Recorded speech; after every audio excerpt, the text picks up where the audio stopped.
ready to build resiliency, create a healthy lifestyle, and overcome adversity with a warrior mindset. This is Define the Fight with Mariah Prussia. Hey, welcome everybody to Define the Fight on this fine Monday morning. The sun is shining, so life is good, and we are in November, so welcome to November. The snow is gone so far, but you know what? We're always bringing the heat in different ways, and what I'm really excited about is I have had my current guest on a couple of different times, and she has so much knowledge when it comes to, you're looking at pharmacology, therapeutics, all of those different things, hormones. Dr. Nickie Lovat, she's an MD, PhD in pharmacology and therapeutics, and she's also the owner of Firefly Medical. You know, I'm really excited to have you back on the show because clearly with everybody becoming more awake to what is health, defining what that is, and then understanding numbers, I think is a key thing, you know, when we're looking at, well, I'm kind of lost. Should I go this direction or that one? So welcome back to the show. Thank you. It's great to be here. Yeah. So, Nickie, give a little bit of a breakdown in regards to your background, even though you've been on before. Sometimes individuals listening are like, hey, this is my first time. I want to listen and hear more about your background. Sure. I was born and raised in Winnipeg in Canada, and I completed an MD, PhD program there. It's intended to train clinician scientists that can translate medical research into the bedside, so direct patient care. I became familiar with various lifestyle changes during my training and out of school, including low-carb diets, ketogenic diets, carnivore, things like that. And then several years ago, I had my eyes opened to hormone replacement therapy, and that's become a huge part of my practice since. You know, and hormone therapy is, you hear a lot of different individuals, and I literally stopped at a store prior to coming in here, and she goes, I was just diagnosed with Hashimoto's. I have heard so many people stating that they're in those levels. What do you think the shift is, or was it just not necessarily diagnosed before when it comes to Hashimoto's? Yeah, I mean, I think it's a couple different causes. I think patients are more aware to ask to be tested now. When they develop hypothyroidism or thyroid gland failure, a lot of doctors will not continue the workup. They'll just see your TSH is above 10. We're going to put you on a synthetic thyroid replacement, and we're not going to ask any questions. But I think more patients are saying, hey, my mom has Hashimoto's, my sister has it. Do I have that too? Yep. I think that's part of it. And there's also a lot more functional medicine practitioners that are also aware of it and are testing their patients when they have clinical suspicion of it. Well, do you think that stress levels too, when we're looking at all of the different things, right? So you're looking at the jobs that we work aren't clearly the same time frames that 8 to 4, 9 to 5 anymore, where people are either working multiple jobs, but they're trying to manage a lot of things within their household, whether they're entrepreneurs, an employee, so on and so forth, where stress, and also too, we didn't have these cell phones when we were growing up way back when. But now it's like this constant ping or notification where you always have to be on, and what that does to your cortisol levels. Well, yeah, stress, psychological stress, physical stress, it all affects our hormonal production and regulation, because hormones are how one of the ways our body partitions calories and survival. And so, of course, chronic stress, being on all the time, bad sleep, anything like that is going to affect your hormonal balance, and it's actually trying to help you survive something that's supposed to be short and sweet, not chronic. Right. And the thing is, too, we also look at sleep patterns. Yep. Sleep patterns have significantly shifted. We're sitting by lights. Typically, people have their cell phones next to them or whatever stimulation that they need to have, white noise. Maybe that's their TV. But it's important to recognize that we need to sleep where it's darkness, where we don't have any of those things interrupting our sleep. And we actually have studies in students that are under a high amount of stress, both before and after an exam, and their immune function is negatively impacted by stress. And one of the starting points of autoimmune disease is you have an inability to regulate what you think is a threat, what your immune system thinks is a threat, which should be outside threats, and your own internal tissues. And so part of the relationship with autoimmune disease and stress is immune dysregulation.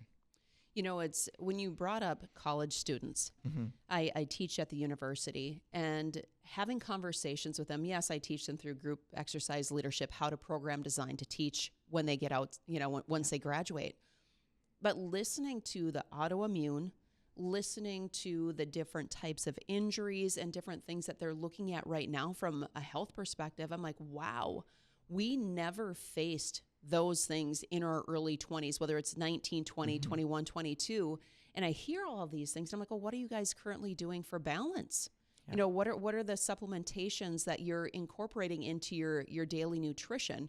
And then how is your sleep? And it just floors me that, you know, that young generation is already getting hit left and right with different health concerns that we never faced. Well, they already have much higher rates of metabolic syndrome, prediabetes, neuropsychiatric conditions like anxiety, depression, ADHD, OCD.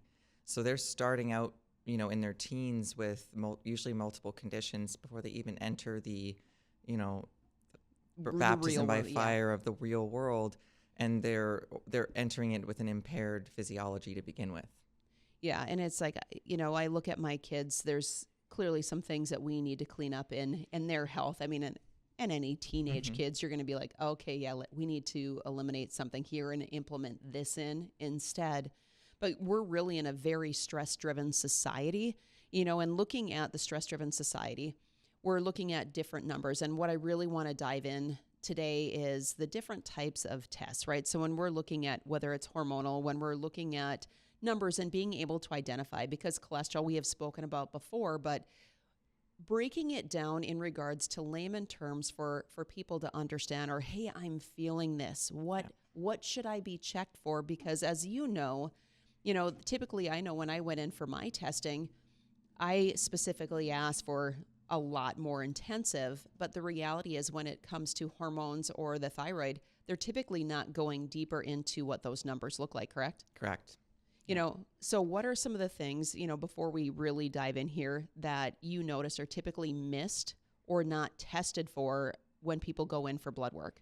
So there's a little bit of complexity with this because most of the ordering providers that are like ordering the tests, they're going to have to code a diagnosis or a reason for ordering those tests.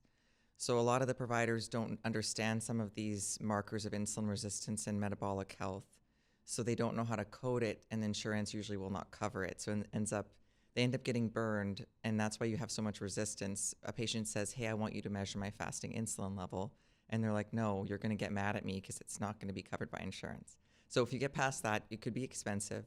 But most PCPs should be able to order at least an abbreviated metabolic panel for you through your insurance.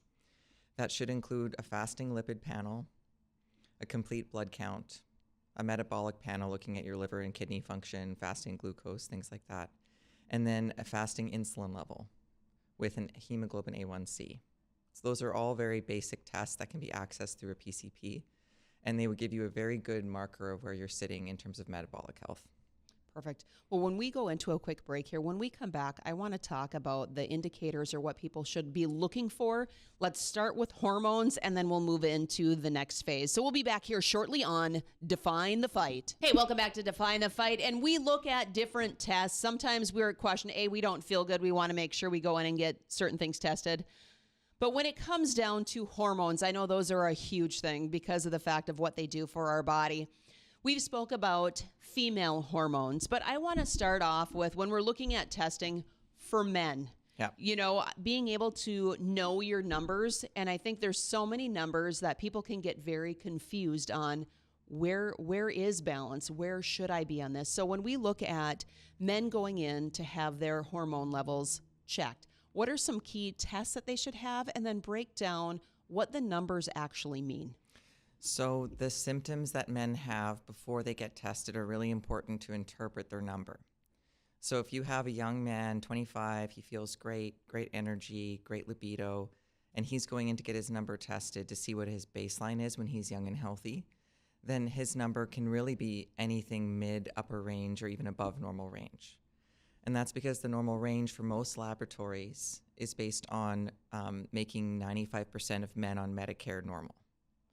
What that means is that low testosterone cutoff is based on elderly men that have low testosterone. So it doesn't make any sense, but that's how it's based on. If you have an older man that is having symptoms of low testosterone, like a lower sex drive, losing muscle, gaining belly fat, brain fog, low motivation, things like that, depression, then his level, whatever it is, it could not be sufficient at the tissue level. So that's why it's so hard to go to a practitioner that doesn't engage in hormone treatments to get those levels done, because they're going to say, well, you're normal. You're in the normal range. Or when you're actually above normal, but you're young. Or you're just inside of normal range, but we're not going to treat you. And what's sad is if I quit my job tomorrow with my business and closed it, and I went back to insurance-based primary care, knowing everything that I know, I would not be able to treat that normal range patient. Wow. Because the guidelines say that he's normal. Even if he's 45 and he hasn't had an erection in 2 years and he has no sex drive, and this is not normal for him, and he's gaining weight and he's depressed, he doesn't have the black and white arbitrary cutoff for low testosterone that the insurance companies use, which is defined by what older men have. Well, and when you're talking too about like female hormones, for a female to actually be able to go on testosterone or therapy, from that perspective, they have to state that they have to have a low libido. Correct. Which is crazy, because if they're having other issues or concerns and you're seeing the identifiers or the indications that their numbers are low, why does it have to be based on a sexual peak compared to what is actually in front of them? It makes no sense, but that's just part of the bias in medicine, whether it's gender bias or just bias against hormones. And it's sad because testosterone for women does 100 other things. Right. But that's the focus that we have to have. And in men, it does many, many things as well, in addition to sexual benefits. So when you're looking on the testing for men, Yeah. right, when they're getting their levels checked, what are some key things that they should have on when they're having their hormonal panel Yeah. done? What are the key things that they should be looking for, asking for? So usually you want a free and total testosterone, and then you want your SHBG level, which is sex hormone binding globulin. And it's inversely related to your insulin resistance. And what, unfortunately, some men get hooked on taking testosterone boosters. A lot of them have something in there, whether it's an herb or a medication, that lowers SHBG in an attempt to raise their free testosterone, which is how it's a testosterone booster. But if you lower SHBG, you increase visceral fat and insulin resistance. So it's a bad trade So it's to a make. catch-22. Mm-hmm. So when you look at testosterone for men, what are some of the best ways for them, when you're looking at therapy? Yeah. You've got the pellet, you've got the shot, you've got all of these different things. What, in your opinion, have you seen in regards to stats and studies that work best for men? So a compounded transdermal application to the scrotum of a highly concentrated testosterone cream gives you the best levels and the best improvement in lipids in their cholesterol panel the quickest, without suppressing their good cholesterol like injections might. And so that's our preferred way, but some men have heard that gels don't work, and that's because the commercially available gel is a very low percentage. It's what we use for women. Gotcha. So it's too low for a male. So if you've ever used a gel before, it's 20 times weaker than what we use. Gotcha. So it all depends. That circles back to, you can buy a CBD oil here, and it might not have anything in it, or just a very low percentage compared to the high concentrated. Right. Now, for a female perspective, looking at those panels, what are some different things that they may need clearly added in for when they're having their hormones checked? Yeah, so a lot of the female hormone normal ranges default to a menopausal range. And in menopause, it means your ovaries have failed to function anymore, and you've outlived your ovaries. And so it is normal on a lab report to have no hormones, no sex hormones. Is that healthy or optimal or enjoyable? Probably not. Right. So when you're interpreting your labs, let's say you're 60 years old and you do your hormone levels like progesterone and estrogen and testosterone, those levels will all be close to zero and you'll be normal. So you have to be able to interpret, well, what's the optimal or what's the treatment target that the literature would support? And that would be based on if they wanted to go on treatment, they'd have to talk with someone with, prescribing experience with hormones. But in menopause, you should have no sex hormones because your ovaries don't work anymore. And then you have fertile women. Their hormones can be anywhere all at any time because they're constantly up and down. So then it makes it hard to interpret those numbers objectively. It's like, well, my progesterone today was 0 and next week it was 10. Right. So you kind of have to take into account the symptoms more than the levels. And then in perimenopause, women have lost the control of their estrogen. So usually their FSH, which is a brain hormone, will go up higher than it normally would be in fertile years, but they'll still have estrogen production and some of the other hormones. all that fun stuff. We Yeah. get the whole bag of tricks with us. Yeah. No, question in regards to mentioning individuals getting tested in their 20s. Do you think it's important for people to identify where they're at according to their age? So somebody who's younger in their 20s have their hormones checked, because is that more their normal, or they're still in the spike in regards to certain shifts compared to then only testing when you're in your 40s or your 50s to see where your levels are at? Yeah, I mean, there's currently no guidelines that recommend people get a baseline assessment. I think for men, it's more important than women because men have a 24-hour hormone cycle. So if their total testosterone was 1,500 when they were 20, and it's 700 when they're 40 and they feel like crap, well, we know what they used to be. Right. Whereas women, it's harder to predict because our hormones change in a 28-day cycle, and depending on if we've ovulated or not in a pregnancy. So it's trickier for women to get a baseline. So when women go in for a baseline, when would be the best time for them to come in and get tested? Is there a good time? So when you're looking at a female that still has her cycle, so if they were to go in and have their hormones checked, what is a good time, or does it not matter because it fluctuates so much? It really doesn't matter because it fluctuates so much in terms of their sex hormone levels. And their thyroid hormone, we check a full thyroid panel, so that tends to be a little more consistent day to day. But really, I mean, Dr. Rousier, who trained me, jokes you should measure women's hormones on day 45 of their cycle. Yeah, I don't know, day 45, I don't know. Right. Yeah. No, it's crazy. But there's a lot of different tests that are out there too. So, cholesterol. We have spoken in the past I know you had mentioned in regards to women, if they're above a certain number, they've never had a stroke or anything with heart, that they shouldn't be as concerned depending on what the ratio is. So when we look at male and female breaking down cholesterol, besides the LDL and the HDL, are there any other components that they should be really focused on when they're looking at their total cholesterol numbers? Yeah, so one of the big things you can do, anyone can do this at home, they can look at their lipid panel on their MyChart and look at the ratio between their serum triglyceride level and their HDL, which is their good cholesterol. If that ratio is more than 2-to-1, then they have significant insulin resistance. That's basically what's happening is the extra glucose that their body can't store is being turned into a fat, triglycerides, to get rid of it. And so those triglycerides are reflecting underlying insulin resistance, which is the big driver of heart disease. So if you look at your lipid panel and you see greater than a 2-to-1 ratio between triglycerides to HDL, you have insulin resistance. So if they have insulin resistance, then what is the next phase or suggestion for that? So that's a good question, because in conventional clinics, conventional healthcare, we acknowledge that insulin resistance is a thing. It's a problem. The only really drugs that are prescribed in traditional settings that lower insulin resistance are things like metformin or GLP-1 receptor agonists like Ozempic. Yeah. And those can be helpful, but they're way better and more effective when you combine them with hormone replacement therapy and lifestyle changes. Lifestyle changes are huge because, as you and I both know, that individuals are like, hey, well, I'm 20 pounds overweight. I want to try something that's quick, easy, and convenient for me. And I just had a conversation with one of my personal training clients about this.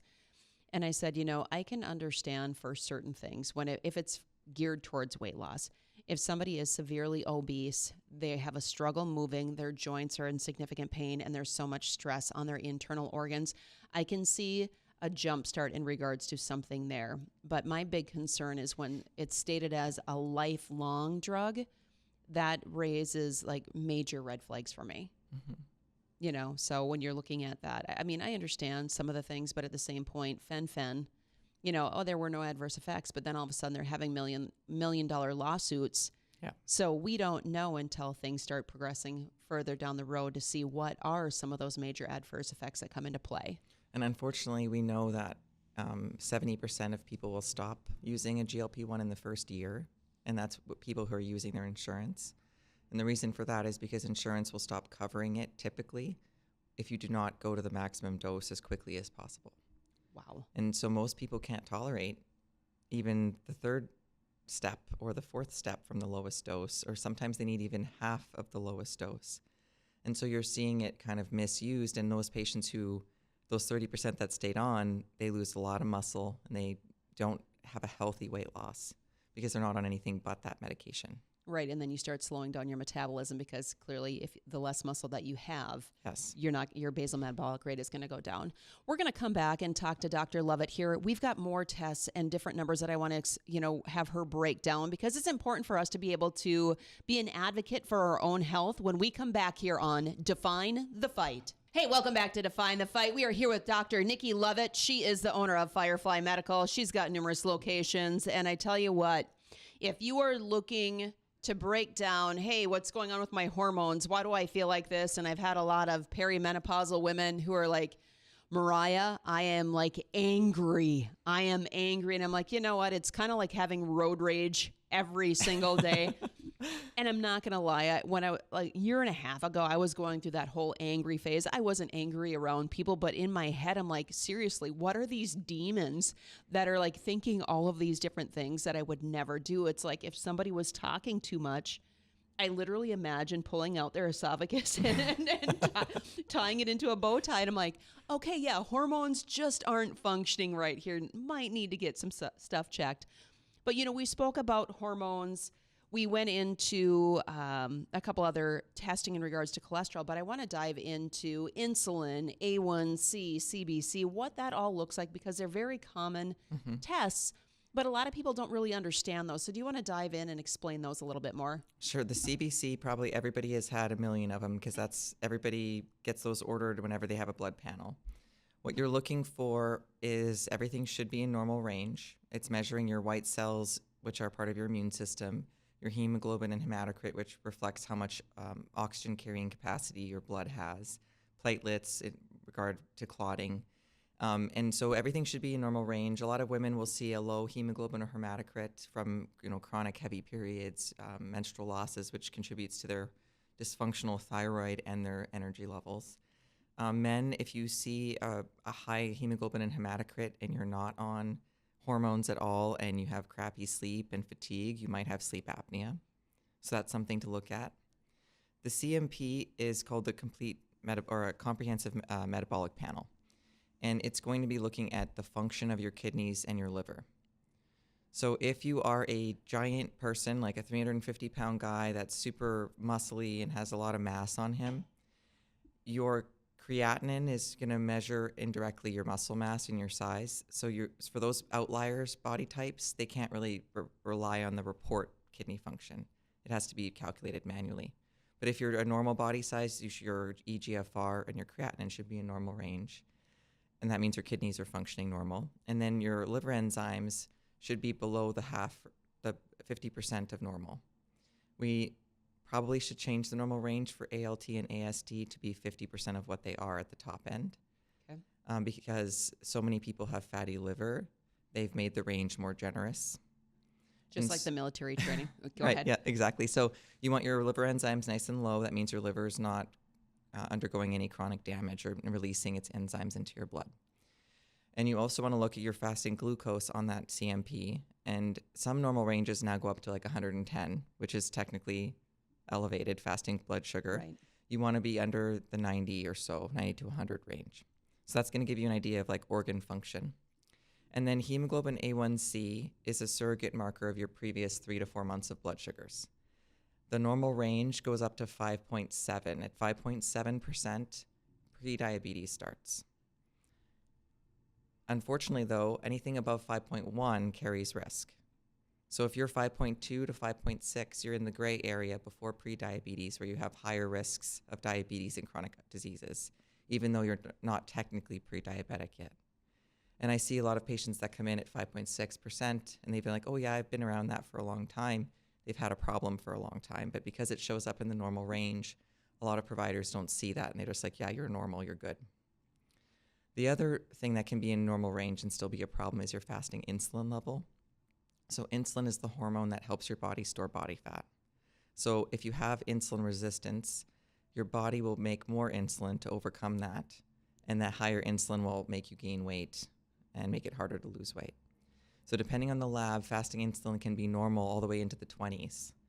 But according to the metabolic research, our fasting insulin should be under 5 for optimal or ideal insulin sensitivity. So somebody who's 15 or 20 There's significant compensation going on where the pancreas is making more insulin to try to keep the blood sugars down. So when you're looking at the 5.1 to 5.7, stating that that's the pre-diabetic range. Or the pre-diabetic, I guess. Pre-diabetic, Yeah. right? Yeah. So the key thing to understand, too, is breaking down type 1 and type 2 diabetes, because I know some people are like, well, type 1, typically an individual is born with. Yeah, type 1 is considered an autoimmune disease where you destroy your own pancreas. Your immune system destroys it. And so you lose insulin. So these people are usually diagnosed as children or teens or up to 30s or 40s as an autoimmune disease.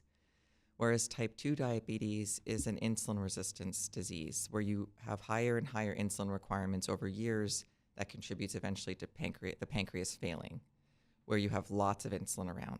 So type 1, there's no insulin. Type 2, there's too much insulin. So for the type 2, in your professional opinion, what percentage do you feel can be shifted because of lifestyle changes? 100% could get better to some extent with lifestyle changes. Right. So when we look at lifestyle changes and talking to individuals like, I don't want to take another med. Now I'm taking another med because I'm type 2.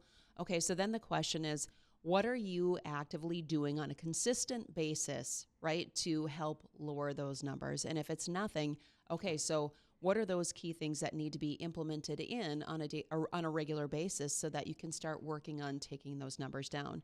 Well, in other parts of the world, therapeutic carbohydrate restriction is the standard of care for any metabolic disease, whether that's PCOS, type 2 diabetes. What it means is cut the carbs down.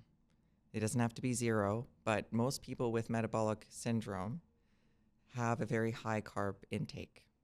If they actually did a food journal, it'd be hundreds of grams a day. Right. Our liver is only able to process 100 grams into glycogen a day.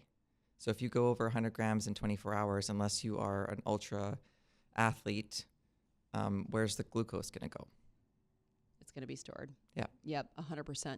So when you look at an individual who's in that range between 5.1 to 5.7 on average, or let's just say towards the higher end, when do you think that an individual should retest? So let's say their number is higher, they start having an adequate lifestyle change, they're implementing, nutrition, sleep, everything like that.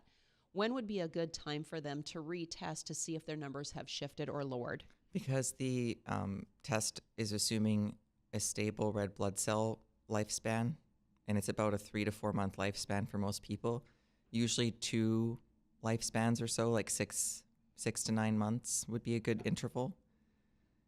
The caveat being, if you also initiate testosterone replacement, your red blood cells can live a little longer. So it can mask some of the improvement. Gotcha. Yeah, I think that's the big thing is like, well, if I start implementing this in, individuals feel like blood shifts are going to shift the same way that the scale does. So when we look at the scale, that's a lot how individuals will define what their health is or where they're at. So, I'm 175 pounds, but I should really be 145. You can see that scale shift faster than what you're going to see when you're getting your blood work done. Correct. And one thing I really try to help my patients focus on is composition rather than your actual weight on the scale. So composition is what you're made of: muscle, fat, bone, etc. Especially in my menopausal patients who've been without estrogen for 10 years, they've lost bone. And when you go on estrogen, you get bone back. And bone weighs something too. Right. And so there's a part of, you have to fight your own issues with the scale where you've tied your success to what you see on that scale. It's much more important, your composition, how much muscle and bone you have, than what the number is on the scale. And there's a lot of different ways to check when it comes to body composition. And you and I had a conversation about this, but when you're looking at hydrostatic weighing, the errors are going to be if you don't exhale out all of your air. So that is where you're submerging yourself completely in water. Mm-hmm. They also have the bod pod, but I love the InBody composition machine. And I know that you guys have that also. And it's nice because it is breaking down the lean muscle mass compared to fat mass on the body. And then it's also indicating right arm, left arm, where are you holding muscle? And then you're able to see too, hey, am I lifting different too? When it, if you're right hand dominant, you're likely going to have more muscle mass on your right arm because you're using it more frequently. But it's a great indicator and start point to say, hey, this is what my weight is, but this many pounds is actually based on bone and muscle, and then also water weight. Right. And one of the other nice things about InBody is it gives you a marker of your visceral fat compared to your age. And visceral fat is organ fat, the fat that you store in your liver and viscera or organs. It's the most dangerous fat you can have. So if you have a decent score in terms of body comp, but you still have high visceral fat, it tells you what you need to go after. So when we're looking at body composition and looking at body fat percentage, what are those healthy ranges would you suggest? So let's say, it's going to vary, right? Because you're going to have, when people are more active in sports, and men and women are going to be different when it comes to body fat percentage. You'll have the athletic, you'll have the healthy, and then you start tipping the pot towards a different scale. Yeah. So it just depends on your age and your level of activity. I try to focus more on waist circumference and visceral fat reduction. And if people are storing subcutaneous fat on their arms and legs that doesn't bother them, that's actually a healthy place to store fat. And so I try to focus more on that rather than like, we need to get you to this percentage body fat. I gotcha. And everybody's body they're proportioned differently and where they're storing and where they're holding that weight.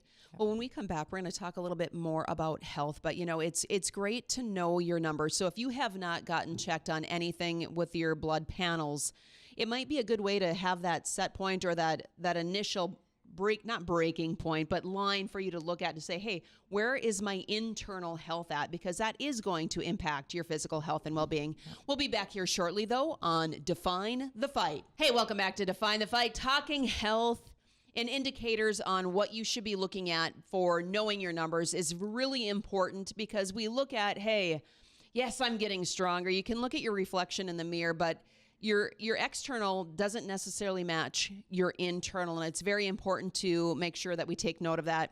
I'm here with Dr. Nickie Lovat, and we were talking about, prior to going into the break, we were talking about body composition, the importance of making sure that we understand, hey, what is our basal metabolic rate? What is our muscle mass? What is our visceral fat? What are those key indicators? We were speaking about the importance of the frequency of testing because sometimes people will be a one and done. Yeah. But it's important to make sure that you're also consistent with that. And then not only consistent with testing, but also consistent with your workouts, your nutrition, and all of the different lifestyle components needed. It's like making sure that your work is contributing to a result. It's measuring it objectively. And what we find is when patients do trending of their body composition, so they have repeat measurements over time, it's more accurate and they get better feedback. And I would say if you are doing multiple tests, right? So if you're doing it quarterly, right? Yeah. I like to do quarterly because of our seasons, our season change, and I feel it's a great time to release some of the different components. But when you're looking at that, make sure that you're going in on the same time frames because you don't want to have you want to have a control factor, right? Yeah. Fair, because if I'm going in at 8:00 in the morning, I want to go close to that same time frame because you're going to see different shifts when you come later in the afternoon versus the morning. Right. The factors to control are hydration status, how much you've eaten. So if you go at 8 in the morning, like you said, and you're like, I'm always going to take this test fasted after I make sure I go to bed the same time the night before and take the same meds if I take meds, that will give you more consistent measurements. 100%. Now, you guys have the InBody composition machine. So what is a way, do individuals have to set up an appointment if they want to take the InBody? What does that look like? Yeah, so we have one in our Fargo location. If anybody wants just to do a body composition, they just call the office and schedule it. It's $50 to do a body comp. So we have some patients that just come in just for that. And the nice thing about the body comp is you do get a printout so you can take that directly home with you. And then you can, if you want to frame that bad boy and put it up on the wall like, yes, I'm just nailing it in life, by all means. If you don't feel like you're nailing it in life, just, if you want to put it down a little bit lower on the wall, then you can start moving it up each time that you retest because you're just knocking it out. And I think that's a key thing is don't allow a test to really determine your mood because the reality is numbers change. And I think that's what most people miss is like, this defines me. It doesn't define who you are. No. It just defines on where you want to go. Right. Exactly. Let's break down all the other things that you do also, Nickie, so that people can touch base with you at Firefly Medical. Sure. Yeah. We also offer neuromodulators. So the most common one people recognize is Botox. We use Xeomin, which is a cleaner protein. We also, in our Grand Forks office, offer multiple esthetician services through SAM, like facials, microneedling, waxing, things like that. And then when we're currently building a 5,000 square foot facility in Grand Forks. Wow. And we're offering, as of September, we've opened our enrollment for direct primary care. So patients can see us as a subscription model for their primary care needs rather than going to conventional insurance-based clinics. So when you look up subscription, right? So a lot of people are used to having their insurance and, they've got a hospital that they can go to and they're only paying clearly when they see the doctor. Break down the subscription model a little bit, because I know sometimes that's a question like, what does that mean? Yeah, so it's a little different than the hormone therapy, which is for quality of life and is not covered by insurance. For primary care, you're basically subscribing to your provider, and that provider can then deliver anything that's within their scope for you without needing to bill your insurance every time they give you care. And it actually ends up being cheaper for a lot of people with higher deductible plans. It's usually age-based, so it's anywhere between $100 if you're young, all the way up to maybe $240 a month if you're very elderly, like 80, 90 years old or higher. And the reason for that is people, as they age, require more from primary care. So you're spending that monthly, and then your needs for primary care are met by the clinic. And this eliminates a lot of the bias of, pharmaceutical industry, clinical practice guidelines, insurance payers on what the care is supposed to be provided. So let's say you have, a 45-year-old woman who's developed perimenopausal rage, for lack of a better word. They see their primary care, they're going to be offered Prozac.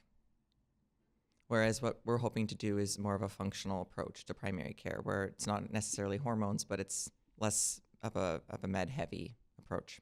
Well, when you're thinking rage, okay, we'll use the word rage. What women need to recognize also is that you are normal. And I think that's the hard part, is because when you're having these different thoughts that you've never had before, when you're going through perimenopause, it's like, wow, why am I so angry? And it's really hard to put your finger on that.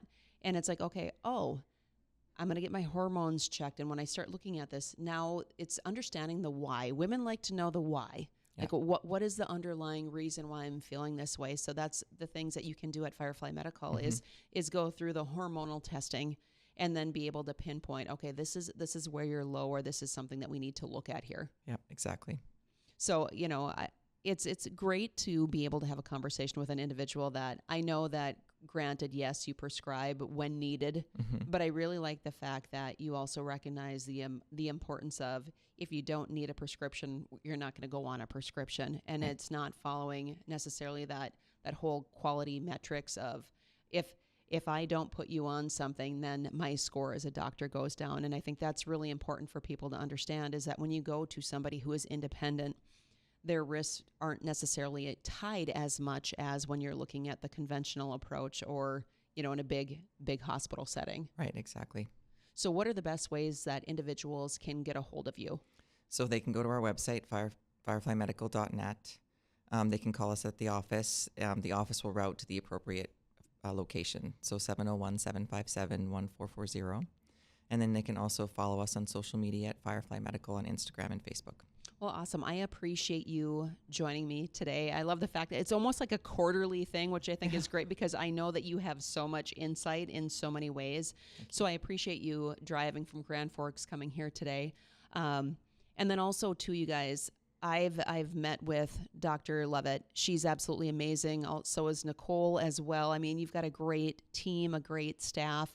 If you're looking for somebody, I would highly recommend going to Firefly Medical if you're struggling, whether it's the hormone component, or if you're really interested in the in-body composition.